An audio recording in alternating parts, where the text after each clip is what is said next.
তামিম ইকবাল বিসিবির দায়িত্ব নিলে অনেক ভালো হবে এবং কি টিকিট বোর্ডের জন্য অনেক ভালো হবে এবং কি এখনকার যেই টিকিট বোর্ডের সাথে যারা জড়িত আছে তাদেরকে নিয়ে ভবিষ্যতে যেন কিছু করতে পারবে তা কখনো স্বপ্ন ভাবতে হয় না, কারণ তাদের যে খেলা, তাদের যেই কন্ডিশন, মানে আপনার টিকিট বোর্ড, টিকিট কর্মকর্তা, মানে আপনার যে কোনোটাই কোনো ভালো না।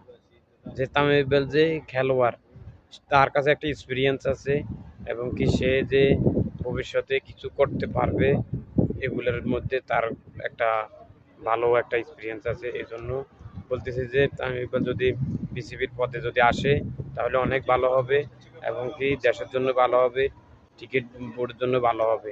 যেই আগে যারা গেছে তাদের জন্য কোনো কোনো লাভ হবে না, এখন যারা আছে তাদেরকে দিয়ে কোনো লাভ হবে না।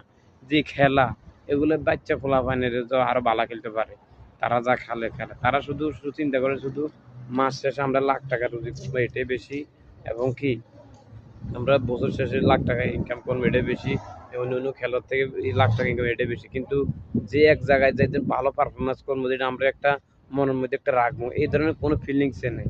এই ধরনের কোনো লাগান বউ বাসায় রেখে যাবো, আরেকজনে নিয়ে চলে যাচ্ছে, যে আমরা নামি উঠি এভাবে আউট হইতেছে 35 রান 36 রান কোনো একটা দিন। এই যে 2014 থেকে 15 সাল পর্যন্ত, 2000 সাল থেকে আজ কয় সাল, 25 সাল পর্যন্ত একটা ম্যাচ ইন্ডিয়া ঠকাইতে পারে নাই। তারা কি খেলোয়াড়?